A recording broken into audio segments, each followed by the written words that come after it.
दोस्तों, आज हम बौद्ध दर्शन के एक महत्वपूर्ण सिद्धांत शून्यता के सिद्धांत को समझेंगे। हम देखेंगे कि क्या बताया गया है शून्यता के सिद्धांत में।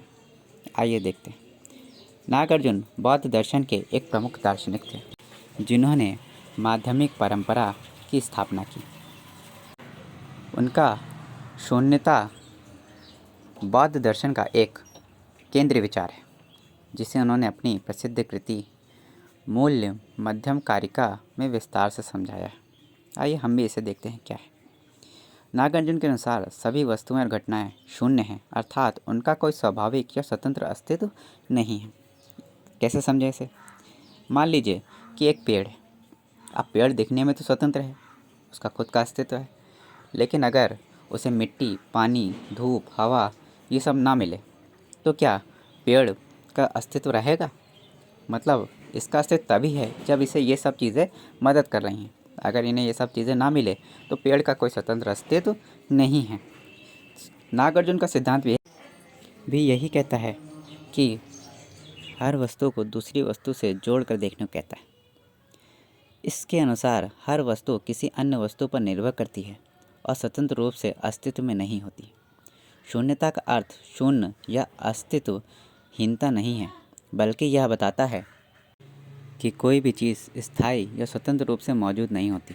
आइए इसको समझते हैं। मान लीजिए एक कार है। अब हम इसको पार्ट्स में खोल दें, इसके सारे पार्ट्स अलग अलग कर दें। अलग करने के बाद भी क्या ये कार रहेगी? नहीं रहेगी। सारे पार्ट्स जुड़े होने पर तो कार का अस्तित्व था, लेकिन जब ये सब अलग हो गए तो कार का अस्तित्व खत्म हो गया। यही कहता है इसका सिद्धांत। हर वस्तु किसी अन्य वस्तु पर निर्भर करती है और स्वतंत्र रूप से अस्तित्व में नहीं होती। तो नागार्जुन का सिद्धांत इसको और सटीक से बताता है। नागार्जुन कहते हैं कि मान लीजिए कोई राजा है, तो प्रजा उसे राजा कहती है, इसीलिए वो राजा है।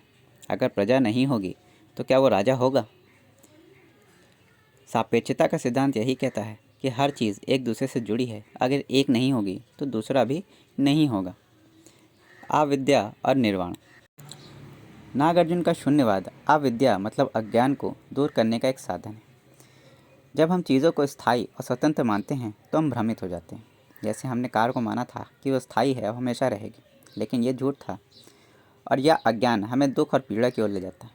लेकिन जब हम शून्यता को समझते हैं तो हम निर्भरता को भी समझ लेते हैं। हम जानते हैं कि हम या फिर कोई भी स्थायी वस्तु दूसरी चीज़ पर निर्भर होती है और उसके बिना उसका कोई अस्तित्व नहीं है, और ये हमारे दुखों से मुक्ति की ओर हमें ले जाती है।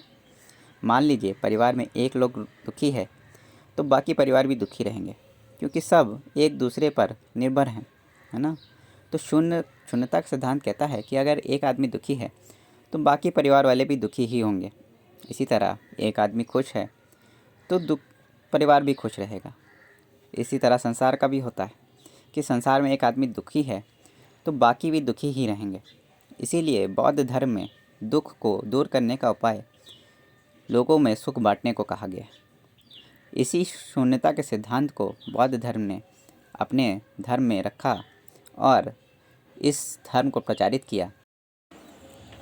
इसी परंपरा को सनातन धर्म में शुरुआत से माना गया, जिसमें वासुदेव कुटुंबकम इसका एक बेस्ट एग्जाम्पल है, जिसमें पूरे संसार को परिवार माना गया है। मतलब संसार का एक आदमी भी अगर दुखी होगा तो पूरा संसार ही दुखी होगा, क्योंकि वो सभी एक परिवार है।